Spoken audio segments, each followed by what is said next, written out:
কে কে কে ওখানে? কে ওখানে? কে ওখানে?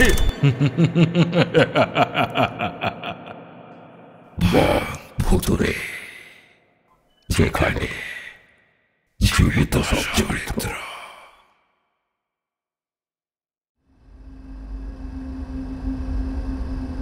রাত তখন 2:30। ছেঁড়া খোড়া হাঁ করা লাশটা পড়ে আছে টেবিলে। পলাশ ডোম হাতে অর্ধেক শেষ করা বাংলার বোতল নিয়ে ঘরের মধ্যে ঢুকলো। এখনই মালটাকে সেলাই করে পাঠিয়ে দিতে হবে ঠান্ডা ঘরে। চোখ দুটো লাল হয়ে আছে পলাশের। তবে এই অবস্থাতেই লাশ সেলাইয়ের কাজটা ভালো হয়। টেবিলের ওপর চিত হয়ে পড়ে আছে। ডাক্তারবাবুরা কাজ সেরে চলে গেছে। বাকি কাজটা পলাশের। ফাঁকা শরীরটার মধ্যে তুলো ভরে আবারও আগের মতো আকৃতিতে ফিরিয়ে এনে সেলাই করে দিতে হবে। সেই 6টা থেকে এইভাবেই পড়ে আছে লাশটা। মনে হয় বেয়ারিশ লাশ। না হলে ডাক্তারবাবুরা তারা দিতে দিতে জান খেয়ে নিত। এসেছিস বাবা মার? আয় বাবা আয়, আর কতক্ষণই ভাবে পড়ে থাকবো? পলাশ খানিকক্ষণের জন্য চমকে গেল। কে বলল? ডাক্তারবাবু নাকি? এমন মধু ঝরানো গলায় সে আবার কবে কথা বলেছে পলাশের সাথে? আরে মাঝরাতে ডাক্তারবাবুর ভূতও থাকবে না এখানে। না, আজকে বোধহয় একটু বেশি খাওয়া হয়ে গেছে। ভুলভাল কি সব শুনছে সে। পলাশ এগিয়ে এলো। ঠিক লাশের ওপরে একখানা ঝোলানো আলো ঝুলছে। কাজ করতে সুবিধে হয়। পেটের ভেতর থেকে নাড়ি ভুঁড়ি পাকস্থলী সব বের করে নিয়েছে ডাক্তারবাবুরা। পেটটা একেবারে ফাঁকা। পলাশ এখন এই ফাঁকা জায়গায় তুলো ভরে দেবে। 1 গজ তুলো হাতে নিয়ে ভরতে গিয়ে দেখে পেটের সেই ফাঁকা জায়গায় বেশ কয়েকটা খুচরো পয়সা। না, আজ সত্যি বড্ড বেশি চড়ে গেছে। পলাশ আবারও বোতল থেকে গরম পানীয় গলায় ঢালল। আসলে নেশা কাটানোর উপায় হলো আরো নেশা করা। আবার তুলো হাতে নিয়ে ভরতে গিয়ে দেখে আরো খুচরো পয়সা, প্রচুর খুচরো পয়সা। না রে বাপ, ভুল দেখছিস না। তবে ও নিয়ে কোনো লাভ হবে না, ও সব অচল পয়সা। পলাশ এবার চোখ রগড়ালো, কান ছাড়ল। দেখল টেবিলে চিত হয়ে শোয়ানো মরাটা হাঁ করে চেয়ে আছে ওরই দিকে। মুখের ভেতরটাও ফাঁকা। দাঁতগুলো কোথায় গেল? সেগুলোও কি ডাক্তারবাবুরা খুলে নিয়ে গেল নাকি? নাকি আগে থাকতেই ছিল না? কিন্তু মরাটার বয়স তো বেশি নয়, এরই মধ্যে সব দাঁত পড়ে গেল। আরে না রে বাপ, দাঁত পড়েনি, সব ভেঙে গেছে। এতক্ষণে পলাশ স্পষ্ট দেখতে পেল মরাটা কথা বলছে। হ্যাঁ,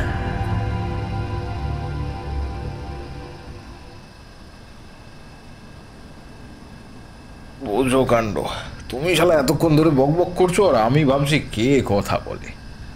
তুলোর পোঁটলাটা পেটের ভেতর আবার ঢোকাতে গিয়ে দেখে সেখানে খুচরো পয়সায় গিজ গিজ করছে। এই শালা, এই তোমার পেটে এত পয়সা কেন গো? পেটের ভেতর খাজানা লুকিয়ে রেখেছিলে নাকি? আরে না রে বাপ, বললাম না ও পয়সা তোর কোনো কাজে আসবে না। আসলে আমি তো অন্ধ, চোখে দেখতে পাই না, সত্যিকারের অন্ধ, ঢপ দিচ্ছি না। স্টেশনে ভিক্ষে করতাম, সবাই খুচরো পয়সা ফুটো কলাইয়ের থালায় ফেলে যেত, ঢং ঢং করে আওয়াজ হতো। বুঝতে পারেনি হারামিগুলো অচল পয়সা ফেলে যেত। আমি সব পয়সা ঝোলায় জমিয়েছিলাম। কাল রাতে ছেলেটা জুয়ায় সর্বস্ব হারিয়ে আমার ঝোলা ভাগ করে দেখতে গেল কত পয়সা হয়েছে। সব পয়সা অচল দেখে আমার মুখে ঢুকিয়ে দিল। পয়সা গলায় আটকেই মরে গেলাম। দাঁতগুলো পয়সা চিবাতে চিবাতেও ভেঙেও গেল। পেটের ভিতর গজ গজ করছে সব পয়সাগুলো। দূর শালা, কি লোক মাইরি। পলাশ হাসতে হাসতে গড়িয়ে পড়ল। এমন আজব কথা সে আগে কোনোদিন শোনেনি। থাক তাহলে, তোমার পেটে আর তুলো গুঁজতে হবে না। তোমার জমানো পয়সা নিয়েই তুমি কেটে পড়ো, এমনি এমনি সেলাই করে দিই। কি বলছিস কি? আমার পেটের ভিতরে পয়সা থাকবে? এদিক ওদিক নড়বো আর টুং টুং করে সব তো হবে তো। ভালোই তো মিউজিক দিতে দিতে যাবে, টুংটাং টুংটাং। পলাশ তার বোতলের গায়ে একবার টুংটাং করে বাজিয়ে দেখে নিল। মোটা সূচে এবার সুতো ভরতে লাগলো পলাশ। অনেক হয়েছে, তাড়াতাড়ি ঠান্ডা ঘরে চালান করতে হবে। গন্ধ আসছে। তারই মেরে নেশায় বুঁদ হয়ে গেলেও নাকে গন্ধটা আসছে। আসতে রে বাপ, এত বড় সুচ ফুটাবি? লাগবে না তো রে। পলাশ একবার হাঁ করে মরাটার দিকে তাকিয়ে আবার সূচটার দিকে তাকালো। তারপর জোরে জোরে মাথা ঝাঁকিয়ে বলল, না না, আমার একেবারে ফাঁকা হাতে যাকে বলে, একটুও লাগবে না, টেরই পাবে না। দুদিকের পেটের খোলা চামড়াটা জুড়তে শুরু করলো পলাশ। কি গো, লাগছে নাকি? না না, সুচুরি লাগছে। আচ্ছা, একটা কথা বলবো? হ্যাঁ, বলো না।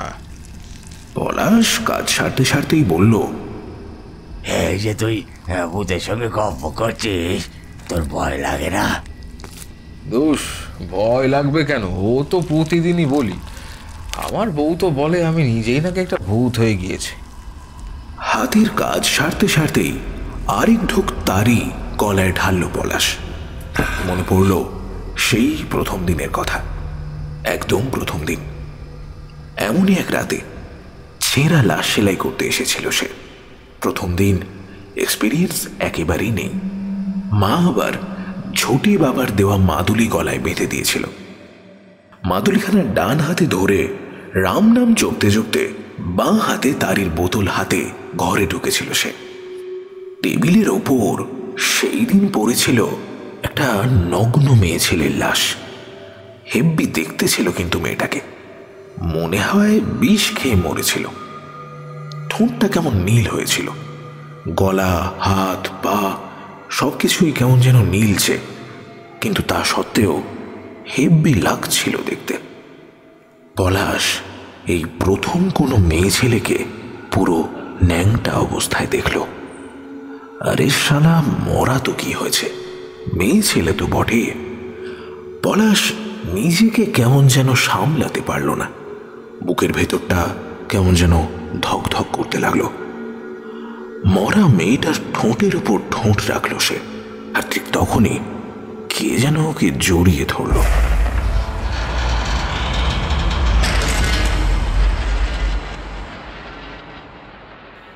প্রথমটায় চমকে গিয়ে দুপা পিছিয়ে গেছিল পলাশ। দেখল সেই মেয়েটা নীল হয়ে যাওয়া ঠোঁটটা বাড়িয়ে চেয়ে আছে তারই দিকে। কি হলো?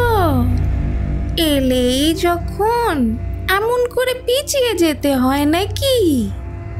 পলাশ আবারও ডান হাতের মাদুরিটা চেপে ধরে রাম নাম করতে লাগলো। আরে দূর শালা, মরা নিয়ে কাজ কারবার, রাম নামে কি পেট ভরবে নাকি তোর? তার চেয়ে মরা মরা জপ। পলাশ আবারও ভয়ের চোটে পিছিয়ে গেছিল। ভেবেছিল দৌড়ে পালিয়ে যাবে, কিন্তু অনেক চেষ্টা করেও দরজাটা খুলতে পারল না। ওই আয় না রে, চুমুটা খাচ্ছিলি যখন খা না। অমন করে পিছিয়ে গেলি কেন? কেমন যেন সোহাগ ছিল মেয়েটার গলায়। পলাশ ডান হাতে ঝুটি বাবার দেওয়া মাদুলিটা চেপে ধরে এগিয়ে এলো সেই দিকে। দুটো নীল ঠোঁট স্পর্শ করলো আবার। মেয়েটা তাকে দু হাতে জড়িয়ে ধরল। পলাশের একবার মনে হলো মেয়েটা বুঝি তাকে পিষেই মেরে ফেলবে, কিন্তু আস্তে আস্তে সেই হাতের বাঁধন আলগা হতে লাগলো। কেমন যেন মায়ার মতো লাগলো ব্যাপারটা। পলাশের একটা সোহাগী হাত তার নোংরা জামাটার ভেতর দিয়ে গলে গিয়ে পিঠের মধ্যে আঁকি বুকে কাটতে লাগলো। শরীরের রোমকূপগুলো কেমন যেন মুহূর্তেই খাঁড়া হয়ে গেল।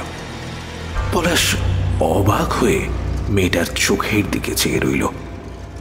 নির্জীব চোখটা যেন খানিকটা জীবন্ত হয়ে উঠছে।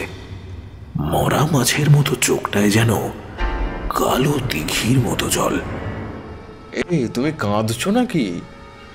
পিঠের মধ্যে তুলো গুজতে গুজতেই বলল পলাশ। আর কান্না ওসব দেখতে নেই গো।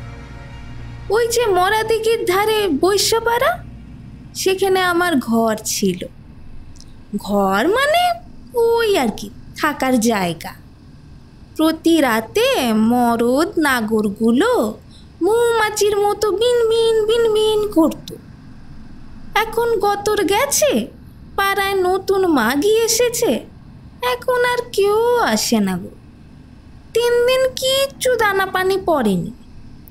ওই তো ডাক্তারবাবুরা পেটের থেকে শুকিয়ে যাওয়া পাকস্থলীটা উপড়ে নিল একটু আগে। 2 দিন বাদে এমনি মরতাম, 2 দিন আগে মরলাম বিষ খেয়ে। তোর নাম কি? তুলোর পোঁটলা গোজা এখনো বাকি পলাশের।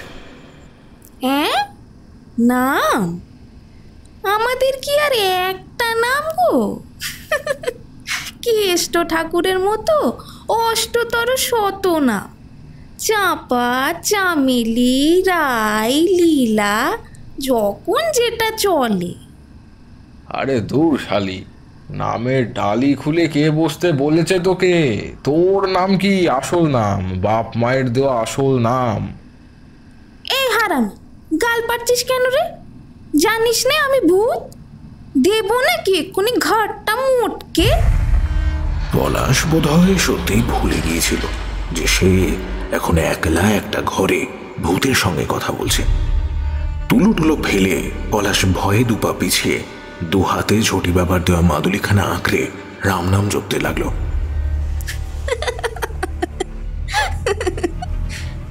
তুলো ভর্তি পেট নিয়ে এবারে টেবিলের ওপর উঠে দাঁড়ালো সে। পেট থেকে একটু একটু করে আলগা তুলোগুলো খসে পড়ল। 2 হাত আস্তে আস্তে এগিয়ে এলো পলাশের দিকে। পলাশ প্রাণপণে পালালো দরজার দিকে, কিন্তু দরজা তো বন্ধ। হাজার চেষ্টা করেও দরজাটা খুলল না। এদিকে 2 হাত এগিয়ে এসে পলাশের গলাটা প্রথমে চেপে ধরল, তারপরেই ছোটি বাবার দেওয়া মাদুলিটা এক টান দিয়ে ছিঁড়ে ছুঁড়ে ফেলে দিল সেটা। মেয়েটা খিলখিল করে হেসে আবারও যেমনটা ছিল তেমনটাই শুয়ে পড়ল। সবকিছুই ঠিক আগের মতো হয়ে গেল আবার। পলাশ খানিকটা শান্ত হয়ে আবারও এগিয়ে এলো সেই টেবিলের কাছে। দেখল মেয়েটার চোখের কোণে জল। কস্তুরী, আমার নাম ছিল কস্তুরী। আচ্ছা, তুমি একটা কাজ করতে পারবে? কি কাজ? তুমি আমাকে পোড়াবে। ওরা কেউ আমাকে নিতে আসবে না। এখান থেকে আমাকে বেওয়ারিশ লাশ হিসেবে চালান করে দেব। তুমি আমাকে পুড়িয়ে আসবে গো। হ্যাঁ, আমি তো ডোম, আমার তো কাজই এই মরা পোড়ানো, পুড়িয়ে দেব, তাতে কি আছে? সত্যি সত্যি বলছো? সত্যি পোড়াবে আমায়?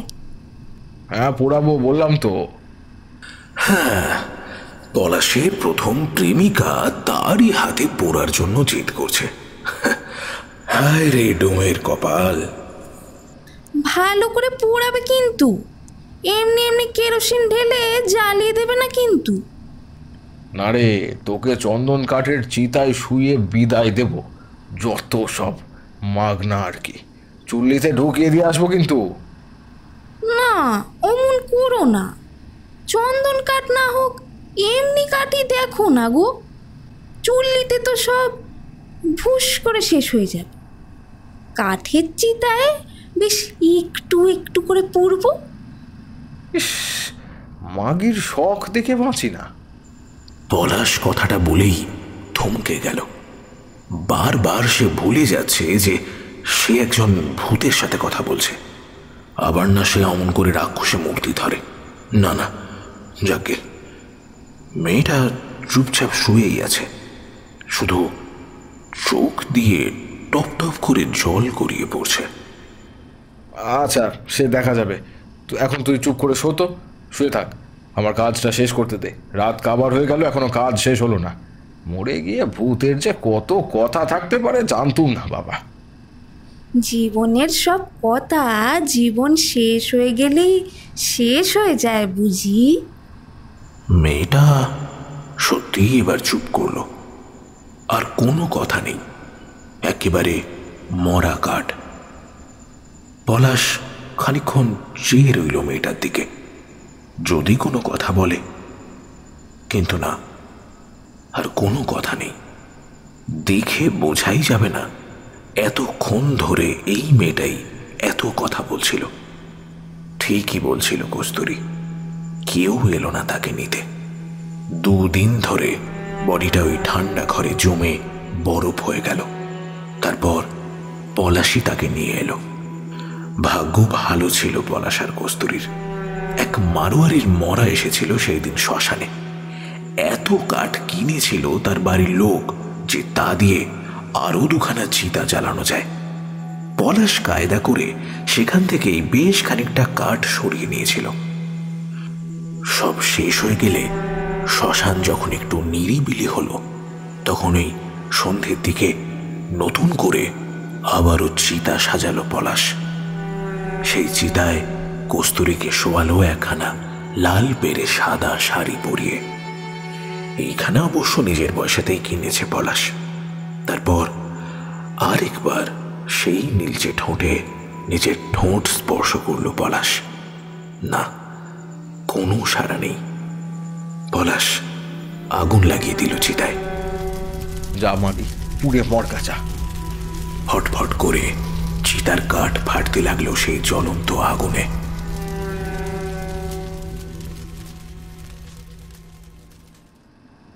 তা বেশ, তোর তো দেখি বেশ গেলে আছে। রোজ রাতে তুই কি তবে এমনই করে ভূতদের সাথে গল্প কথা বলিস নাকি? ভাবতে ভাবতেই পলাশ কখন যে ওই পয়সা খাওয়া ভিখারিটাকে তারই জীবনের গল্প বলতে বসে গেছে সে নিজেই খেয়াল করেনি। ভিখিরির কথায় হুঁশ ফিরল পলাশের। অনেক দিন বাদে কস্তুরীর কথা মনে পড়ল। তারির বোতল থেকে আবারও 1 ঢোক নিজের পেটে চালান করলো সে। ওই বাপ, আমাকে 2-1 ফোঁটা দে না বাপ। সে কি রে শালা, তুই আবার মাল খাবি নাকি? আরে দে না, 2 ফোঁটা গলায় ঢেলে। ভিখিরিটা হাঁ করে রইল। পলাশ সেই হাঁয়ের মধ্যেই ঢেলে দিল একটুখানি তারি, কিন্তু ঢোক গিলতেই সেটা ফাঁকা পেট দিয়ে বের হয়ে এলো। তাই দেখে পলাশ আবারও হাসতে শুরু করলো হো হো করে। দুঃশালা, এই জন্মে তোর আর মাল খাওয়া হবে না। ভিখারিটা এবার উঠে বসার চেষ্টা করলো। পেটের ভেতর থেকে 2-4টে খুচরো পয়সা বেরিয়ে মাটিতে পড়ে লাট্টুর মতো ঘুরতে লাগলো। সত্যি রে, এটাই কি বলেছিস বাপ? আমার যাকে তারপর কি হলো? কি আবার হবে? সেই ছোটি বাবার মাদুলি তো উড়িয়ে ফেলে দিল কস্তুরী। তারপর কি হলো? মাদুলি খুঁজে পেলে নাকি? দুষ, সে আবার কে খুঁজতে যায়? আর ভয় পাইনি এখানে আসতে, মাদুলি বাদুলি দরকার পড়ে না। তা বেশ। আচ্ছা, সেসব ভূতেদের সাথে আলাপ হলো, সবই কি এমনই নাকি কস্তুরীর মতো সোহাগী? দুঃসালা, তাই আবার হয় নাকি? পলাশ একবার চাইল ভিখারিটার দিকে। তবে তোমার মতো গল্প করা ভূত এই প্রথমবার দেখলাম। বকেই চলেছ তখন থেকে। তোমার সাথে বকতে বকতে গলাখানা শুকিয়ে গেল। কে আরেকখানা বোতল লাগবে দেখছি। এই মেরেছে, তুই আবার আমাকে একলা পেলে বোতল আনতে যাবি নাকি? মাইরি বলছি যাবি না, আমার ভয় লাগবে। হ্যাঁ, ভয় লাগবে? ভূতের আবার ভয় লাগবে? হ্যাঁ হ্যাঁ, ভয় লাগবে। ভূতের ভয় লাগে নাই কথা কোন শাস্ত্রে লেখা আছে বলতো দেখিনি? আচ্ছা ঠিক আছে, যাব না। হ্যাঁ থাকো, থাকো থাকো। ওরে শালা, এ আবার ইংরেজি বলে যে রে। হ্যাঁ যাকে যাকে, এ আরেকটা গল্প বল না, একটা ভয়ে ধরানো যাত্রেল ভূতের গল্প। হ্যাঁ রে শালা, আমি তো একেবারে গল্প দাদুর আসর ফেঁদে বসেছি। যত সব। যে কয়েক ফোঁটা তারই বাকি ছিল সেটাও নিজের গলায় চালান দিল পলাশ।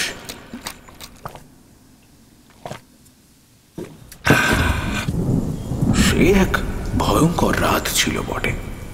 বাইরে অঝোর ধারায় বৃষ্টি পড়ছে। সকালে ঝড় উঠেছিল, কি সব নাম দেয় বাবুরা ঝড়ের, ওসব মনে টনে থাকে না পলাশের। তবে খুব বৃষ্টি হচ্ছিল সেদিন, সারা দিন বৃষ্টি হয়েছে। সারা সন্ধে, রাত, এমনকি সারাটা রাত পিটির পিটির করেই বৃষ্টি পড়ে চলেছে। খবর এলো একসাথে দুখানা লাশ পড়ে আছে টেবিলে। দুটোকে সেলাই করে চালান করতে হবে ঠান্ডা ঘরে। দুটো লাশই নাকি গুন্ডার। দুজনের মধ্যে ফাইট বেঁধেছিল। খবর পেয়ে পুলিশ এসে গুলি চালায়, আর দুটোই তাতে টেসে গেছে। লাশ দুটোকে দেখেই মাথা বিগড়ে গিয়েছিল পলাশের। আস্ত লাশটাকে ছেঁড়া খোঁড়া করা হয়েছে। একজনের কাঁধে দুটো গুলি আর বুকে 3টে গুলি লেগেছে, আর অন্যজনের শুধু মাথায় একখানা। তার জন্য পেট কেটেছে, নাড়ি ভড়ির পিণ্ডি চটকেছে ডাক্তারবাবুরা। মাথার খুলি পর্যন্ত উপড়ে নিয়েছে। বাপরে বাপ, পুরো ছিন্ন ভিন্ন দুটো লাশ। এখন এই পুরোটাকে সেলাই করে ঠিকঠাক করতে হবে এই পলাশকেই। বলা তো যায় না, গুন্ডা হলেও মানুষ তো রে বাবা। কাল সকালে যখন বউ ছেলে মেয়ে লাশ নিতে আসবে, এরমই ছেঁড়া খোঁড়া কদাকার লাশ দেখলে কি বলবে তারা? না না, মন দিয়ে এই কাজ করছিল পলাশ। প্রথম লাশটাকেই আগে ধরেছিল। হঠাৎই মনে হলো পিছন থেকে কে যেন সজোরে ধাক্কা মারল। পলাশ হুমড়ি খেয়ে লাশ শুদ্ধ পড়ে গেল মাটিতে। কোনো কিছু বোঝার আগেই ঘাড়ের ওপর এক রাম রদ্দা। সেই দেখল যে লাশটার মাথায় গুলি লেগেছিল সে ব্যাটা উঠে দাঁড়িয়েছে। এই, আমাদের দুজনের মধ্যে তুই কেন এলি রে হারামি? এমন ঝাপড় দেবো না, বাপের নাম ভুলে যাবি শালা। বলেই আবার এক রাম রদ্দা ঘাড়ের ওপর। যা শালা, আমি কি করলাম? পলাশ অবাক হয়ে নিজের ঘাড়ে হাত বোলাতে বসল। ও মাইরি, কি নাটক জানিস? হ্যাঁ, এখন আবার নাটক করছিস? বলছিস আমি কি করলাম? তুই তো এসে প্রথমে আমার মাথায় গুলি করলি, তারপরে রুখে পেটাকেও সাবার করলি। হ্যাঁ, কোন দলের তুই? বল শালা বল। একেবারে বুকের ওপর উঠে এসেছে লাশটা, আর সে কি জোর! মনে হচ্ছে আজ এই লাশ কাটা ঘরে শুধু দুটো নয়, 3টে লাশ পড়ে থাকবে। কালই বোধ হয় ডাক্তারবাবু পলাশের পেট থেকেই নাড়ি ভুড়ি বের করবে টেনে টেনে। বল শালা, তুই কোন দলের? হাত কাটা দাশু নাকি সাবির মিয়া? সত্যি কথা বলবি। এরা কারা? ঠাস করে আরেকটা থাপ্পড় এসে পড়লো পলাশের গালে। এই, এরা কারা? হ্যাঁ, আবার ন্যাকা সাজিস না? তুই নিশ্চয়ই মাইকেলের দলের লোক, নাকি নাকি পচার দলের? বল এক্ষুনি, নাহলে তোর মাথাটা এক্ষুনি ফাটাবো। সত্যি সত্যি এবারে মাথাটা সজোরে ধরে মাটিতে ফেলতে যাচ্ছিল পাগলা ভূতটা। আসলে মাথায় গুলি লেগেছে তো, দিমাগ বোধ হয় চচ্চড়ি হয়ে গেছে। কিছুই ঠিক মতো ঢুকছে না মাথায়, তাই জন্যই এরকম উল্টো পাল্টা কাজ করছে। না, আজ আর রক্ষা নেই। আজ বোধ হয় তার নিজের মাথাটাই ছাতু হয়ে যাবে। হঠাৎই কে যেন পাগলা ভূতটাকে একটা সজোরে লাথি মারল। ভূতটা ছিটকে গিয়ে পড়ল 2 হাত দূরে। পলাশ দেখল অন্য লাশটা এবার দাঁড়িয়ে আছে 2 হাত দূরে। ওই হারামি, মোটা মোটা গবেট, যা দেখলো যা শুনলো অমনি দিমাগ গরম হয়ে গিয়ে মারপিট করতে শুরু করে দিল। আরে নিজের দিমাগ তো লাগা ভাই, এ বেচারা কেন মারতে যাবে? এটা তো ডোম। পুলিশ গুলি মেরে আমাদের শুইয়ে দিয়েছে, এ সালা আমাদের ফাঁকা লাশটাকে সেলাই করছে। ওহ, পলাশের মনে হলো তার সামনে ভূত নয়, স্বয়ং যেন ভূতনাথ দাঁড়িয়ে। এখনই পায়ে পড়ে একটা প্রণাম করার ইচ্ছে হলো, কিন্তু পাগলা ভূতটা এমন ঠ্যাঙান ঠেঙিয়েছে যে চাইলেও পলাশ আর নড়তে পারছে না।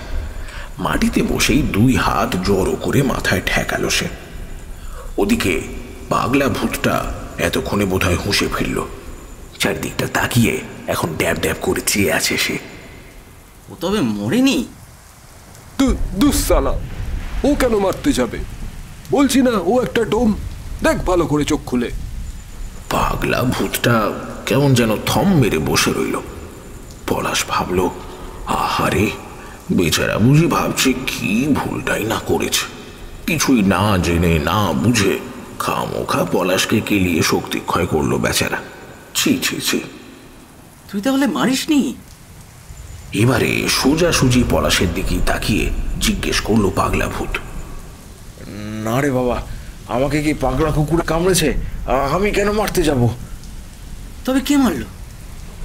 কি করে জানবো? পুলিশে গুলি করে মেরেছে জানি, কোন পুলিশ জানি না। খাতায় নাম লেখা আছে বোধহয়, দেখে আসবো। পলাশ মনে মনে ধন্যবাদ জানালো সেই পুলিশটাকে। অন্য ভূতটা ঠিকই বলেছে, একেবারে মাথা মোটা। এই লোকটা বেঁচে থাকলে ভুল করেই বোধহয় 2-4টে এক্সট্রা খুন করে দিত। না থাক, আর দেখতে যেতে হবে না। কি আর হবে ও নাম দেখে। হঠাৎই যেন একরাশ বৈরাগ্য এসে গ্রাস করলো ওই পাগলা ভূতকে। দেওয়ালে ঠেসা দিয়ে উবু হয়ে বসে রইল সে। তা তো বটেই, শক্তের ভক্ত সবাই পলাশের বেলায় মুখের চেয়ে হাত পা বেশি করে কথা বলছিল, আর এখন দেখো যেন বৈরাগী ঠাকুর এসেছেন। তাহলে তুই মারিসনি? আরে বলছি তো মারিনি। এবারে পলাশের খুব রাগ হলো, গা ঝাড়া দিয়ে উঠে বসলো সে। ঠিক আছে, মারিসনি ভালো কথা, কিন্তু তোকে এখন একখানা কাজ করতে হবে। কি কাজ? আমাদের দুজনের মধ্যে কে ভালো পেটও বানাতে পারে সেটা তোকে বলতে হবে। হ্যাঁ, তার মানে? আমাদের মধ্যে কেন ঝগড়া বেঁধেছিল জানিস? কে আমাদের মধ্যে ভালো পেটও বানাতে পারে তাই নিয়ে সোজাসুজি কথা চলছিল। আর বুঝতেই তো পারছিস আমি একটু তার কাটা। রাগটা একটু থেমে মাথাটা একটু চুলকে নিল পাগলা ভূত, যেন কতই না লজ্জা পেয়েছে। প্রথমে একটু ঠেলাঠেলি চলছিল, তারপর এক সময় ও বেটা এসে আমার কলার ধরলো। ব্যাস গেল মাথাটা গরম হয়ে। দিলাম এক খুশি ওর নাকের উপরে। কথাটা বলার সময় একেবারে ওই বসা অবস্থা থেকে উড়ে এসে সপাটে একটা ঘুষি চালালো পলাশের নাকের উপর। পলাশ আবারও ছিটকে চলে গেল টেবিলের দিকে। আরে এটা একেবারে করতে চাইনি, আসলে শরীরটা বড্ড হালকা হয়ে গেছে তো। এইটুকু ঝটকা দিতেই যে এতটা উড়ে আসবো বুঝতে পারিনি। সত্যি বলছি মাইরি, এটা মিস্টেক হয়ে গেছে। পাগলা ভূত আবারও বড়ই লজ্জিত।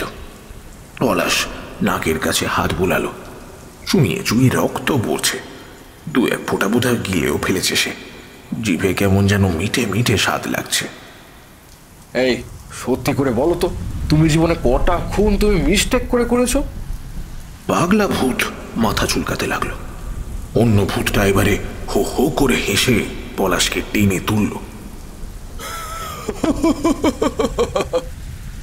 টেবিলে পড়ে থাকা তুলোর পোঁটলা থেকে এক খাবলা তুলো নিয়ে রক্তটা মুছিয়ে দিল সে। এটা কিন্তু হেভি দিয়েছো গুরু। তারপর হাসতে হাসতেই পলাশের পিঠে একটা থাবড়া দিয়ে ভূতটা বলল, তবে এটা কিন্তু ওর সাথে আমি একমত। দেখ, এমন আধ ক্যাচড়া কাজ ফেলে টেসে যাওয়াটাও মোটেও উচিত নয়, নয়তো সারা দেখবে আমরা জমের রাজ্যে গিয়েও ঘুষোঘুষি করছি। তোমাকে কিন্তু বলতেই হবে আমাদের মধ্যে কে সবচেয়ে ভালো পেটও বানাতে পারে। এই ভূতের ওপর পলাশের বড় আশা ছিল। আগেরবার সেই তো তাকে বাঁচিয়েছে, সেও যে শেষ পর্যন্ত তাকে এভাবে ডোবাবে সেটা ভাবতে পারিনি পলাশ। আমি কি করে বলবো? আমি কি চিনি? তোমাদের কোনোদিন দেখেছি? পাগল ভূতটা এবার এগিয়ে আসছে। তাকে দেখেই পলাশের ভয় হলো, আবার না মারতে শুরু করে। সে দৌড়ে অন্য ভূতটার পিছনে গিয়ে লোকালো। আরে ঠিক আছে ঠিক আছে, ও কিছু করবে না তোমায়। বুঝলাম, একদম সত্যি কথা। তুমি কোনোদিন আমাদের পেটও বানাতে দেখোনি, তাই না? কোনটা রুকে ওস্তাদের বানানো পেটো আর কোনটা ওই বদে পালোয়ানের বানানো পেটো সেটা সম্পর্কে তোমার কোনো ধারণাই নেই। পলাশ শান্তির নিঃশ্বাস ফেলল। মনে হয় এই যাত্রায় রক্ষা পেল সে, কিন্তু তার জন্য যে আরো কত বড় ঝড় অপেক্ষায় আছে সেটা ধারণাই করতে পারেনি পলাশ। রুকে ওস্তাদের ভূত বলল, এক কাজ কর, আমি লিস্টে দিয়ে দিচ্ছি, তুই এক্ষুনি দৌড়ে গিয়ে আমাদের ডেরা থেকে মাল নিয়ে আয়। তোমার সামনে আমরা একটা পেটো বানাবো, তোমার সামনে সে পেটো ফাটাবো, তুমি বলবে যে কোনটা ভালো, বুঝলে? পলাশের চোখ কপালে। এই মাঝরাতে তাকে এখন যেতে হবে ওই পেটোর মাল আনতে? তবে এবারে বোধহয় সেই পাগলা ভূতটাই ভূতনাথ হয়ে আবির্ভূত হলেন। করো কি ওস্তাদ, আমাদের ডেরার ঠিকানা ওকে দিয়ে দেবে? তারপর যদি কাল সকালে পুলিশ নিয়ে গিয়ে ডেরায় হাজির হয়? রুকে এবার তারিফের চোখে তাকালো পাগলা ভূতের দিকে। একবার ঘাড়টা ঘুরিয়ে দেখে নিল পলাশকে, তারপর কি যেন একটা ইশারা করলো পাগলা ভূতটাকে। পাগলা ভূত ঠিক আগের বারের মতোই উড়ে এসে সপাটে একটা ঘুষি চালালো পলাশের নাক লক্ষ্য করে। তবে এবারে বোধহয় ইচ্ছে করেই লক্ষ্যভ্রষ্ট হলো। মুঠো করা হাতটা ঠিক নাকের ওপর দিয়ে ঘুরিয়ে নিল। ঘুষি লাগলো না, কিন্তু গরম হাওয়া গেল। এই বেগরবাই করবি না কিন্তু, ডেরার ঠিকানা কাউকে বলবি না, না হলে মনে আছে তো? পাগলা ভূত হাতের মুঠিটা একবার ঘুরিয়ে নিল। আরে আমার কি মাথা খারাপ নাকি? ডেরার ঠিকানা বলে লাভ কি? পুলিশের সাথে আমার দোস্তি আছে নাকি? কিন্তু আমি বলেছিলাম, সত্যি এসবের দরকার আছে নাকি? মানে রাত প্রায় শেষ হতে গেল, এখনো আপনাদের লাশ সেলাই শেষ হলো না, আর আপনারা এখন বোমা বাঁধবেন, সেটা আবার ফাটাবেন। মানে ব্যাপারটা একটু ভেবে দেখুন বাবুরা। পলাশ যতটা সম্ভব বিনয়ের সাথে বলল, কিন্তু তাতে কি আর ভবি ভুলবার? দুই গুন্ডা ভূতের মধ্যে খানিকক্ষণ পরামর্শ চলল। কি যে গুজগুজ ফুসফুস চলল কে জানে। রুকে গুন্ডার ভূতটাই খানিকক্ষণ পরে এগিয়ে এসে বলল, তোমাকে আমাদের চিন্তা করতে হবে না, তুমি যাও ডেরায় মালপত্র নিয়ে এসো। কেতো আর ল্যাটা ওখানে মাল খেয়ে পড়ে আছে বোধহয়, ওদের পাশ কাটিয়ে পেটোর মাল নিয়ে তাড়াতাড়ি চলে আসবে, বুঝছো? এর মধ্যে আমরা দুজনকে সেলাইটা করে নেবো, কি ঠিক আছে তো? পলাশ খানিকটা থতমত খেয়ে গেল। তার কাজ অন্য কেউ করে দেবে? না না না, এ একেবারে বরদাস্ত নয়। আর এ কাজে পলাশের যথেষ্ট নাম ডাক আছে, সে মোটেই বস্তা সেলাইয়ের মতো এবড়ো খেবড়ো টান মারে না। আরে যার তার হাতে যা কিছু মানিয়ে যায় নাকি? হ্যাঁ, তোরা পেটো বাঁধিস ঠিক আছে, তা বলে পলাশের কাজ সেটাও তোরা পারবি? শেষকালে সকালে যখন তোদের বউ ছেলে মেয়ে লাশ নিতে আসবে, কি দেখবে? এদিকে তুলো ঝুলছে, ওদিকে সুতো ঝুলছে, পেটের কাছে বেশ খানিকটা ফাঁকা হয়ে আছে। না না না না, এরকম হলে পলাশের নাম বদনাম হয়ে যাবে। আরে শুধু শুধু দাঁড়িয়ে ভাবছো কেন? যাও তাড়াতাড়ি মালটা নিয়ে এসো। হ্যাঁ, পলাশ আর ওদের বুঝিয়ে পারল না। এই মাঝ রাতেই তাকে যেতে হলো রুকে আর বোঁদের গোপন ডেরায়। দুটো মাতাল সেখানে টং হয়ে পড়ে আছে। এসব হারামিগুলো কেন যে মাল খায় ভগবানই জানেন। পলাশ বোতলের পর বোতল রোজ রাতে সাবার করে দেয়, কিন্তু তার চোখে ঘোর লাগে না। সবকিছুই একদম পরিষ্কার দেখে সে, হাত পা একেবারে দারুণ চলে। রুকে আর বোঁদে গুন্ডার ভূত তাকে সব বলে দিয়েছিল, কোথায় কি রাখা আছে, কোন জিনিসটা কতখানি নিতে হবে, একেবারে সুন্দর করে বুঝিয়ে দিয়েছিল। পলাশও বাধ্য ছেলের মতো ঝটপট সব পড়তে লাগলো ঝোলায়। মাঝে মাঝে মাতালগুলোর গায়ে পা লেগে যাচ্ছিল, তার আর চোটে খেয়াল ছিল না। একবার জোরে একটা লাথি মেরে দিয়েছিল একজনের পেটে। সে বেটা লাথি খেয়ে মালের ঘরে চেঁচিয়ে বলল, এই বেটা বোধে আরামজাদা, তোর কথা আমি পুলিশকে বলে এসে দেখবে কাল হিসেব তোরা গরম করে গুলি মেরে দিয়ে যাবে শুয়ারের পাশ। পলাশ মনে মনে হাসল। বোঁদে পালোয়ান যে সাগরিদদের বাঁচাবার জন্যই ডেরার কথা পলাশকে জানাতে চাইছিল না, আসলে সেই সাগরিদরাই ওর কথা পুলিশকে জানিয়ে দিয়েছে। কথাটা ভাবার পরেই পলাশ একবার ভেঙচি কাটল। জানাবেই তো, যা রকচটা গুন্ডা, নির্ঘাত উঠতে বসতে কেলাতো সাঙাতগুলোকে। পলাশ আর কিছু না ভেবে সব মালপত্র হাতে এসে হাজির হলো সেই লাশ কাটা ঘরে। দুই ভূতকে দেখে প্রথমেই পেট ফেটে হাসি পেল পলাশের। যা ভেবেছিল ঠিক তাই, দুজনেরই সেলাইয়ের হাত চমৎকার। পেট ফেটে তুলো উপচে পড়ছে। পাগলা ভূতের মাথার সেলাই থেকে লম্বা লম্বা সুতো ঝুলছে। তোমাদের লাশের যা অবস্থা, কাল তোমাদের বউ এসে তোমাদের লাশ চিনতে পারবে না। তারপরে এই লাশ না নিয়ে চলে গেলে কিন্তু ঠান্ডা ঘরে পচে মরতে হবে। দুই ভূতই মুখ কাঁচু মাচু করে বসে রইল। ঠিক আছে ঠিক আছে, তাড়াতাড়ি কর যা করার, আমি দেখছি কতটা কি ম্যানেজ করা যায়।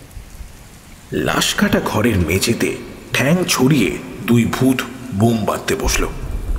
পলাশ এদিক ওদিক দিয়ে হাত চালিয়ে সেলাইগুলো ঠিক করতে লাগলো নিজের মতো। ওদের স্যাঙাতের কাছ থেকে শোনা কথাগুলো বলবে নাকি পলাশ? একবার ভাবল সে। হ্যাঁ, নিশ্চয়ই বলা উচিত। শুধু শুধুই অনেক মার খেয়েছে পলাশ। আসল কথাটা জানানো দরকার। তার জন্য যাবার আগে যদি আসল লোককে দু চার ঘা দিয়ে যায়, তাতে আর মন্দ কি? আমি জানতে পেরেছি কে তোমাদের কথা জানিয়েছে। মন দিয়ে বোমা বাঁধছিল বোঁদে পালোয়ান। কথাটা শুনেই কেমন যেন ঘট করে তাকালো। তোমাদের চেলারা। পলাশ ডেরায় গিয়ে যা শুনেছিল সবটাই খুলে বলল। দুই ভূত নিজেদের মধ্যে একবার তাকালো, কিছুই বলল না। পলাশ ঠিক বুঝতে পারল না ব্যাপারটা কি হলো। দুজনেই হঠাৎ করে এরকম ঠান্ডা মেরে গেল কেন কে জানে।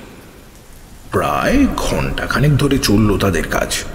ওদিকে ভোরের আলো প্রায় ফোটে আর কি। বোমা বাঁধা শেষ হলে এবারে রুকে ভূত বলল, এবার তো এটা ফাটানোর ব্যবস্থা করতে হবে গুরু। পলাশ আটকে উঠল। এই হাসপাতালের সামনেই না বোমাটা ফাটিয়ে দেয় এক্ষুনি, তবে পুলিশ দমকল সব ছুটে এসে একেবারে হইচই বাঁধবে। কোথায় ফাটাবে? হাসপাতালে ফাটিও না কিন্তু। না না, মাথা খারাপ নাকি? এখানে পড়লে হাসপাতাল আর থাকবে না, আর আমাদের বডিগুলো কি হবে তখন? পাগলা ভূত বিজ্ঞের মতো কথাখানা বলল। তারপরেই পলাশকে জাপটে ধরে হুশ করে উড়ে গেল জানলা দিয়ে। পিছন পিছন রুকের ভূতও উড়ে আসছে। হ্যাঁ, বহুদিনের ইচ্ছে ছিল পলাশের, বড় লোকদের মতো পেলেনে চড়ে উঠবে। সেই ইচ্ছে যে শেষ পর্যন্ত এমন করে ভূতেদের হাতে ধরে হবে, সেটা কখনোই ভাবেনি পলাশ। কোথায় চলেছ বলো তো? চল না, দেখবি। একদম চুপ করে বসে থাক। দুই ভূত পলাশকে নিয়ে উঠতে উঠতে এসে থামল দাদির ডেরার সামনে। তারপর প্রথমে পাগলা ভূত তার পেটোখানা ছুঁড়ে মারল ডেরার দিকে। দরাম করে সেটা ফাটল। মনে হলো পুরো এলাকাটাই যেন কেঁপে উঠল। ঠিক তারপরেই পাশ থেকে রুকের বোমাটাও এসে ফাটল। দাউ দাউ করে আগুন জ্বলছে। পুরো বাড়িটা কালো ধোঁয়ায় ভূতের মতো অবাক হয়ে দাঁড়িয়ে আছে, যেন বোঝার চেষ্টা করছে তার অপরাধটা কোথায়। এবারে পাগলা ভূত পলাশের কাঁধে হাত রেখে বলল, এবার বলো তো স্যাঙাত, কার পেটও বেশি ভারী? পুরো ঘটনায় পলাশের কেমন যেন বোধ বুদ্ধি সব লোপ পেয়েছে। সে শুধু হাঁ করে তাকিয়ে রইল। খানিকক্ষণ পর সেই হাঁ মুখ থেকে যেন আপনি ভাবেই বেরিয়ে এলো, দুজনেই। দুই গুন্ডা ভূত আবার তাকে চ্যাংদোলা করে চলে এলো লাশ কাটা ঘরে। ভোরের আলো জানলা দিয়ে ঢুকছে। আকাশটা যেন অন্য দিনের চেয়ে একটু বেশি লাল আজকে। দুই গুন্ডার বানানো শেষ বোমার আগুনও যে মিশে গেছে সেই পূব আকাশের সোনালি রঙের সাথে। বেশ হয়েছে, চালা দুটো একেবারে পুড়ে সাপ। ঠিক হয়েছে। গুরু হলো গিয়ে বাপের মতো, সে বোমা বাঁধার শুরুই হোক না কেন। বেশ বড় নেতার মতো বক্তৃতা দিতে শুরু করেছিল ভিখারিটা। তারপর হঠাৎ করেই মনে হলো, আজ জুয়া খেলার পয়সা না পেয়ে বাপের গলায় পয়সা ঢেলে মেরে ফেলল। কিন্তু ছেলেটার কি হলো? ওকে নিশ্চয়ই পুলিশ নিয়ে গেছে।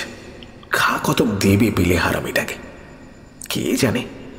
মেরেছে তো একটা কানা ভিখিরি, শহরের জঞ্জাল, হয়তো ছেড়েই দেবে ওকে। তার উপর পার্টি অফিসের দাদারা আছে, ছেলেটা তো কিসব করে ওদের জন্য, বোধহয় ওরাই ছাড়িয়ে নিয়ে আসবে। কি হলো, থম মেরে গেলে যে? আমার ছেলেটার কি হলো জানো কিছু? পলাশ প্রমাদ গুনল। গুন্ডা ভূতগুলোর গল্প শুনে এ মালটা আবার খার খেয়ে গেল না তো? বলবে হয়তো চল দেখে আসি ছেলেটা কেমন আছে, আজ রাতে ভাত খেয়েছে নাকি, না হলে খানিক খুচরো পয়সায় খাইয়ে আসবো। তাড়াতাড়ি কথা ঘোরাবার জন্য আবার কথার খেই ধরেই শুরু করলো পলাশ। যাই হোক বাবা, গুরুর কথা আর বলো না। একবার এই মাস্টারের পাল্লায় পড়েছিলাম, তাও আবার অঙ্কের মাস্টার। ওর চেয়ে মনে হয়েছিল রুকে গুন্ডা বঁদে পালোয়ান অনেক ভালো। বিকিরি ভূতটা ছেলের কথা ভাবতে ভাবতে প্রায় সমাধি অবস্থায় চলে গিয়েছিল। অঙ্ক মাস্টারের কথা শুনে খিলখিল করে হেসে উঠল সে। অঙ্ক মাস্টারের ভূত নির্ঘাতকে অঙ্ক শেখাতে বসেছিল, 2 আর 2 4। দুস, অত সোজা নাকি? ওসব অঙ্ক তো আমিও জানি, ক্লাস 9 অবধি পড়েছি। হ্যাঁ ঠিক ঠিক ঠিক, তুই ভাব কম পণ্ডিত নাকি? তা সেদিন কি হলো সেটা বল। তাই অঙ্কের মাস্টার মূল্য কেমন করে? মানে অপঘাতে না মরলে এই লাশ কাটা ঘরে তো খুব একটা বড় আসতে হয় না। নিশ্চয় অঙ্ক ভাবতে ভাবতে রেল লাইনে কাটা পড়েছে। তার চেয়েও মারাত্মক। পলাশ হাত বাড়ালো বোতলটার দিকে, কিন্তু সেটা এখন ফাঁকা। দুঃসালা, তোমার সাথে বকে বকে গলা আমার একেবারে শুকিয়ে গেল। কেমন ফুদ গো তোমরা, একটু হাতে তালি মেরে মালটা আনতে পারো না? না রে বাপ আমার, সবে সবে ভূত হয়েছি, এসবই তো জানবো কি করে। দূর হ, কোনো কমবেন নয়। দূর, নেশা উঠে গেলে এ ঘরে থাকবো কি করে শালা? গা দিয়ে মরা পচা গন্ধ বেরোচ্ছে, মুখখানা অমন করে হাঁ করা। পয়সা গিলে গিলে টাকরাটা যেমন হাঁ হয়েছিল তেমনই রয়ে গিয়েছে। এমন একটা লোকের সাথে, মানে ভূতের সাথে একসাথে থাকা যায় নাকি? ভিখিরিটা মুখ গোমরা করে বসে রইল। পলাশ সেই দিকে একবার তাকিয়ে মুখ ফিরিয়ে নিল। লাশ কাটার টেবিলে বসে পা দোলাতে দোলাতে পলাশ আবারও ফিরে গেল অতীতে। সেদিন পূর্ণিমার রাত ছিল। বউ পরদিন বাপের বাড়ি যাবে। প্রথম খোকাটা হবে তার কয়েকদিন বাদেই। বউ বারবার বলে দিয়েছিল তাড়াতাড়ি বাড়ি ফিরতে, কিন্তু এ ঘর তো এমনই, যেখানে ঢোকা যায় নিজের মর্জিতে, কিন্তু বের হতে হয় অন্য কারো ইচ্ছাতে। একজন অঙ্কের মাস্টার মরেছে গলায় দড়ি দিয়ে সুইসাইড করে। অবশ্য কেন সুইসাইড করলো সেটা কেউ জানে না, কিছু লিখেও জাননি তিনি। পলাশ লাশখানা একবার দেখল। বয়স বেশ হয়েছে, 70-এর কাছে তো হবেই, তবে হাড়গোড়গুলো এখনো বেশ মজবুত আছে। গলায় ফাঁস লাগাতে তো টুলের উপর উঠতেই হবে, তার মানে হাঁটুর জোর আছে বলতে হবে। কিন্তু হাঁটুর জোর থাকলেও মনের জোর এত কম কেন কে জানে। ডাক্তারবাবুরা পেটটা কেটে একদম ফালা ফালা করে চলে গেছে। কেউ কিছু খাইয়ে তারপর ঝুলিয়েছে কিনা জানার জন্য। পাকস্থলী, কিডনি কিচ্ছু বাদ দেয়নি, সব বার করে এনেছে। হৃৎপিণ্ডটা নিয়েও প্রচুর কাটাছেড়া করেছে। পলাশ মন দিয়ে সেলাই করছিল, তবে মন থেকে প্রশ্নটা কিছুতেই যাচ্ছিল না। এরকম একটা লোক হঠাৎ করে সুইসাইড করতে গেল কেন? আরে বাবা পলাশ, কি এত ভাবছো বলো তো? মাস্টারটা মরলো কেন, তাই তো? সত্যি এটা একটা বড় প্রশ্ন বটে। আরে বাবা ধরে নাও না, একটা অঙ্কের হিসেব মেলাতে পারছিলাম না, তাই একবার মরে জানার চেষ্টা করলাম কোনটা ঠিক। লোকে যেটা বলে সেটা ঠিক, নাকি আমি যেটা মনে করি সেটা ঠিক। থতমত খেয়ে পলাশ একবার তাকালো ওই মরা মাস্টারের দিকে। গলায় দড়ি দিয়ে মরেছে, তাই জন্যই চোখগুলো অমন ঠিকরে আছে, জিভটাও ঝুলে গেছে। দাঁতের চাপে জিভ বোধ হয় একটু ফুটো হয়ে গেছে। মনে হয় লোকে যেটা বলে সেটাই ঠিক, আপনার মাথায় গন্ডগোল রয়েছে। কে বললো তোমায়? কে আবার বলবে, নিজের চোখেই তো দেখছি। আপনি অঙ্ক মেলাতে পারেননি বলে গলায় দড়ি দিয়ে ঝুলে পড়লেন। এটাকে পাগলামির লক্ষণ ছাড়া আর কি বলবো? আমি পাগল? আচ্ছা বেশ, তাহলে মনে হয় তাই হবে, আমি পাগল। খানিকক্ষণ সব চুপচাপ। পলাশ ভাবল, যাগ্গে ভালোই হয়েছে, মাস্টার চুপ করেছে, চটপট কাজ সারা যাবে। কিন্তু তা তো হওয়ার নয়। একটু পরেই মাস্টারের ভূত কড়িকাঠের দিকে চেয়েই বলতে শুরু করলো, আজ থেকে 5 বছর আগে আইআইটির হোস্টেলে আমার ছাত্র সুনির্মল ঠিক এই দিনেই সুইসাইড করেছিল, গলায় দড়ি দিয়ে। ওর উচ্চতা ছিল 5 ফুট 8, বিছানা থেকে পাখার দূরত্ব ছিল 5 ফুট 10, মানে শুধু 2 ফুটের দূরত্বে ঘরে একটাও টুল পাওয়া যায়নি। ওরা বলেছিল 2 ফুট দূরত্ব বিছানা থেকে লাফিয়েই নাকি পাখার সাথে দড়িটা বেঁধেছিল। জানো, আমি কিন্তু আজ অনেকবার চেষ্টা করলাম। দড়িটা পাখায় গিয়েছিল ঠিকই, কিন্তু পাখায় বাঁধতে পারিনি। টুল আমাকে নিতেই হয়েছিল। পলাশ হাঁ করে চেয়ে রইল, কিছুই বুঝতে পারল না।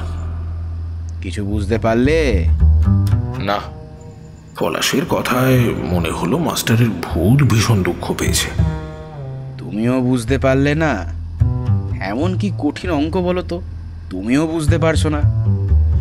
সুনির্মলের উচ্চতা 5 ফুট 8, বিছানা থেকে পাখার দূরত্ব 5 ফুট 10। তাহলে সুনির্মল টুল ছাড়া পাখার সাথে দড়ি বাঁধলো কেমন করে? পলাশ এখনো ঠিক বুঝে উঠতে পারল না যে মাস্টার সুইসাইড করেছে, তাতে সুনির্মলের উচ্চতা, বিছানা থেকে পাখার দূরত্ব, এসব জেনে কি হবে। পলাশ ঠিক আগের মতোই হাঁ করে চেয়ে আছে। ওদেরকে বোঝাতে চেয়েছিলাম, গলায় দড়ি দিয়ে সুইসাইড করতে গেলে একটা টুল অন্তত লাগে। টুল ছাড়া পাখার সাথে দড়ি বাঁধা অসম্ভব। এবারে বোধহয় পলাশ খানিকটা বুঝতে পেরেছে। মাস্টারের কোনো এক ছাত্র 5 বছর আগে এই দিনেই সুইসাইড করেছিল। তবে মাস্টারের মনে হয় সেখানে কোনো একটা গন্ডগোল ছিল। ঘরে কোনো টুল ছিল না। ছেলেটা যতই লম্বা হোক না কেন, পাখায় দড়ি বাঁধার জন্য টুল তো একটা লাগবেই।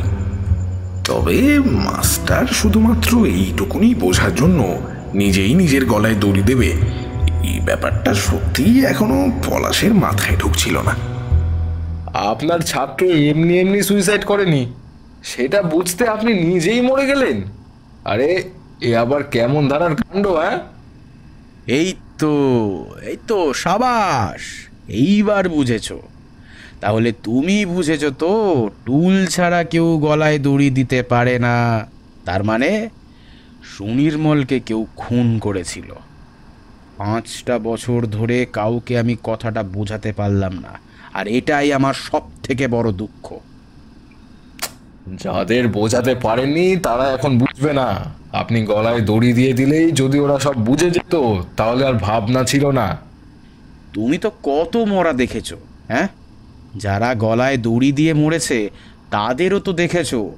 কাউকে দেখেছো আধবোঝা চোখে ঘুমিয়ে থাকতে?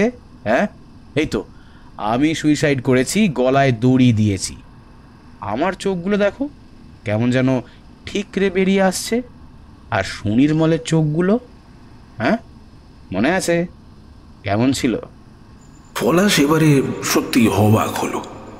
কে সুনির্মল, তার কি হয়েছিল, তার জন্য মাস্টার কেন গলায় দড়ি দিল, এসব সে কিছুই বুঝতে পারছে না।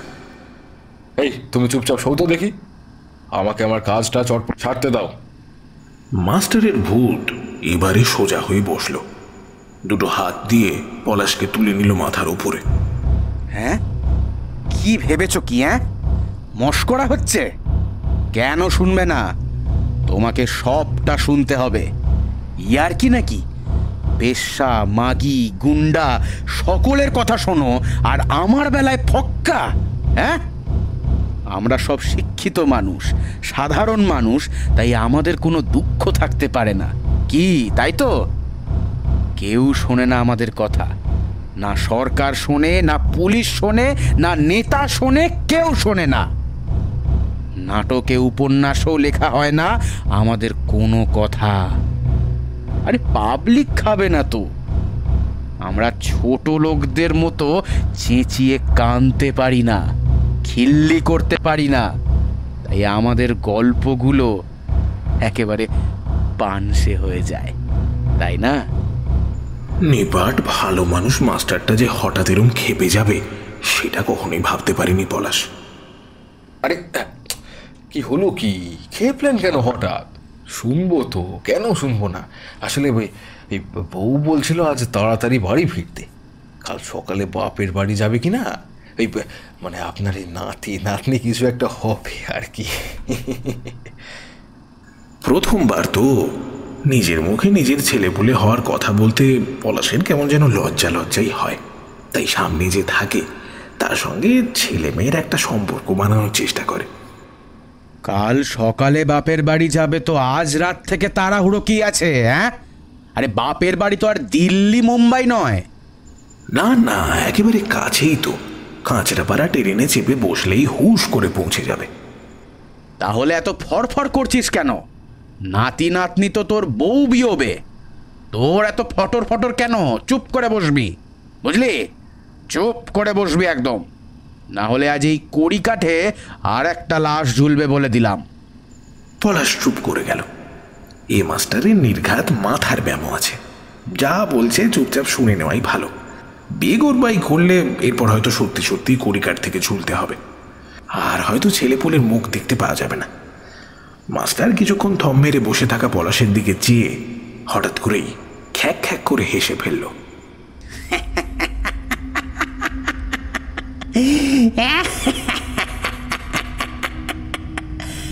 কিরে, ভয় পেয়ে গেলি মনে হচ্ছে? এই হলো আমাদের এক দোষ, কথা না বলে বলে এমন হয়ে গেছে যে কথা বলতে শুরু করলে তাল বেতাল ঠিক রাখতে পারি না। খামোখাই তোকে ভয় খাইয়ে দিলাম। ঠিক আছে, থাক, আর শুনতে হবে না। চটপট হাতের কাজ সেরে নিয়ে কেটে পড় এবার, বুঝলি? আহারে, মাস্টারের বুঝি রাগ হয়ে গেল। না না, আপনি বলুন না, শুনছি তো আমি, তাড়া নেই আমার। ঠিকই তো বলেছেন আপনি, কালকে বাপের বাড়ি যাব তো, আজ সাত তাড়াতাড়ি বাড়ি গিয়ে হবেটা কি? হ্যাঁ, জানিস, সুনির্মল খুব ভালো ছাত্র ছিল। জয়েন্ট জানো তো, তো জয়েন্টে 500-র মধ্যে র্যাঙ্ক করেছিল। পলাশ ঘাড় নাড়ল, যেন সেও বার কয়েক জয়েন্ট পরীক্ষা দিয়েছে। র্যাঙ্কও ভালোই ছিল। নেহাতি লাশ কাটা ঘরে মাঝরাতে ভূতেদের সাথে আড্ডা দিতে ভালো লাগে, তাই থেকে গেছে এখানে। যাকে মাস্টার বলে চলল তার গল্প। খড়গপুর আইআইটিতে পড়তে গেল ইঞ্জিনিয়ারিং। বেশ লম্বা চওড়া স্বাস্থ্যবান চেহারা। প্রতি মাসে আমাকে চিঠি লিখত।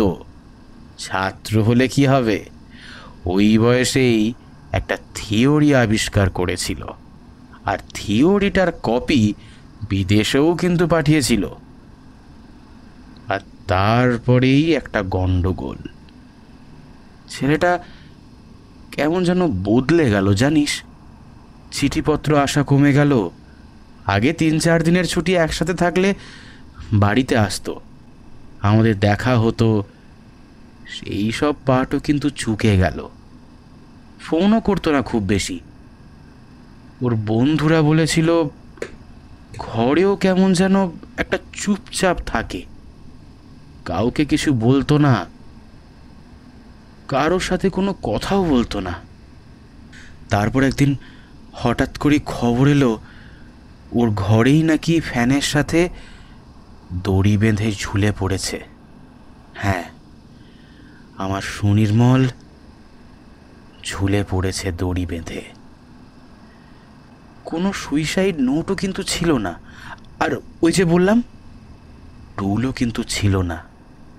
যে বিছানায় উঠে সুনির্মল লাফিয়ে লাফিয়ে ফ্যানেতে দড়ি বেঁধেছিল সেই বিছানাটা একেবারে একেবারে টান টান করে পাতা, একটুও কিন্তু কুঁচকে যাওয়ার দাগ ছিল না জানিস।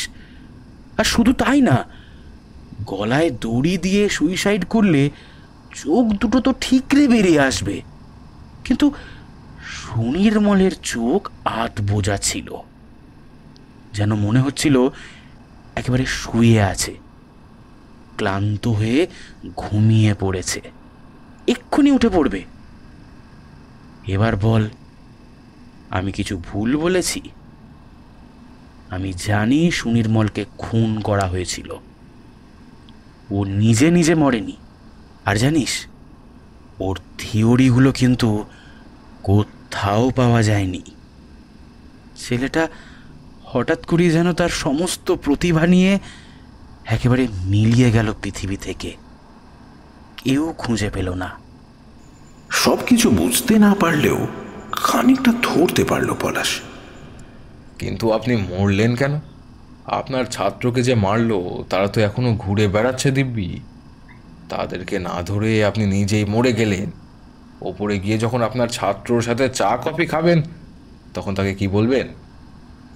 মাস্টার হাঁ করে কিছুক্ষণ পলাশের দিকে তাকিয়ে রইল। দেখে বিভৎস মনে হলেও মনে হয় আগের মতো অতটাও রেগে নেই, বরং সুর এখন আগের থেকে অনেকটাই নরম। চেষ্টা করেছি রে, অনেক চেষ্টা করেছি। 5টা বছর ধরে সবাইকে বোঝাতে চেষ্টা করেছি, পুলিশ, আদালত, সবাইকে, কিন্তু কেউ বুঝলো না। আরে তাই তো নিজে সুইসাইড করলাম। পুরোটা কিন্তু ভিডিও করেছি। প্রথমে বিছানার ওপর লাফিয়ে লাফিয়ে পাখায় দড়িও বাঁধার চেষ্টা করেছি, তারপর টুলে উঠে পড়ি, গলায় দড়ি দিয়েছি। এত দিনে ওরা বুঝবে? বল, ঠিক বুঝতে পারবে বল? হ্যাঁ, সুনির্মল নিচে গলায় দড়ি দেয়নি। বুঝো ঠেলা, মাস্টার পারেও বটে। পলাশে খুব হাসি পাচ্ছিল মাস্টারের কথা শুনে, কিন্তু হাসতে সাহস হলো না। বলা যায় না, পাগলা মাস্টার যদি আবার রেগে যায়। কোনো মতে হাসি চেপে বিজ্ঞের মতো বলল পলাশ, আপনার ছাত্র যে কি সব আবিষ্কার করেছিল সেগুলো কোথায়? বিদেশে কোথায় পাঠিয়েছিল বললেন? তা সেখানে কেউ ঝেঁপে দেয়নি তো? তারপর হয়তো তারাই আপনার ছাত্রকে মেরে ঝুলিয়ে দিয়েছে। আর তাই যদি হয় তাহলে অনেক বড় খেলা। ও আপনি কেন, আপনার 14 গোষ্ঠী টুলে উঠে গলায় দড়ি দিলেও কিছুই মাত্র প্রমাণ করতে পারবেন না। কথাটা বলি আবারও ঘাবড়ে গেল পলাশ। বলা তো যায় না কখন রেগে যায় মাস্টার। আবেগে এসে অনেক কথাই গড়গড় করে বলে গেছে সে। মাল খেলে পলাশের মাথা ঠিক থাকে না আসলে। সব কথা কি আর সবসময় বলতে আছে? হ্যাঁ, তবে মাস্টারকে দেখে মনে হচ্ছে এখনই রাগের মুডে নেই। ছেলেটা বোকার মতো সবাইকে বিশ্বাস করত, একেবারে পুরো থিওরিটা বিদেশে পাঠিয়ে দিয়েছিল। আর ওটাই ওর সব থেকে বড় কাল হয়েছিল জানিস, সব থেকে বড় কাল। পলাশের দিকে খানিকক্ষণ চেয়ে রইল মাস্টার, তারপর বলল, তুমি হয়তো ঠিকই বলেছ, কিছুই হয়তো হবে না শেষ পর্যন্ত। লোকে জানবে সুনির্মল কাপুরুষের মতো সুইসাইড করেছিল, আর সেই দুঃখে তার পাগলা মাস্টারও নাকি সুইসাইড করেছে। সবাই হয়তো সেটাই বিশ্বাস করবে, তুইও হয়তো করছিস, তাই তো? কি আপনি এখনো কিছুই বোঝেননি। আপনি কি বুঝলাম তাতে কারোর কিছু যায় আসে না। বাবুরা যা বলবে সেটাই ঠিক। আমরা জন্ম থেকে এত মরা দেখি যে একজনকে দেখলেই বলতে পারি সে কিভাবে মরেছে, কখন মরেছে। তা আমাদের কথা কে শুনতে যায় বলুন তো? ডাক্তারবাবুরা আস্ত বডিটাকে ছিঁড়ে খুঁড়ে কাগজে যা লিখে দেয় সেটাই ঠিক। আপনার ছাত্রকেও নিশ্চয়ই ডাক্তারবাবুরা লিখেছিল গলায় দড়ি দিয়ে মরেছে, তাই সেটাই সবাই জানবে। এভাবেই হয়তো সব শেষ হয়ে যাবে।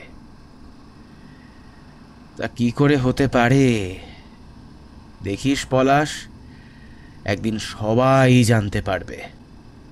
ডিভাইন জাস্টিস বলে কিন্তু একটা কথা আছে, জানিস তো? না, পলাশ ডিভাইন জাস্টিনের কথা শুনিনি, তবে সেও বিশ্বাস করে এই পৃথিবীর সমস্ত লেনা দেনা এই লাশ কাটা ঘরেই মিটিয়ে যেতে হয়।